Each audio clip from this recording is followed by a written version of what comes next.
state of panic. My eyes went wide. I saw the pillars of the landscape, described the shame of the time. In the shadows of cathedrals, the bells rang out to turn the plight of a people to a silencing bell.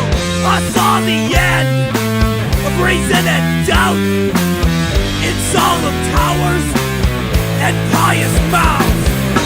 Resources spent in praise of lies, monuments standing on those that died. Hierarchy of corruption and hatred, cut connection to a knowledge divide. Stigmatization on the hungry and helpless, the life motive of terrestrial cows.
I saw the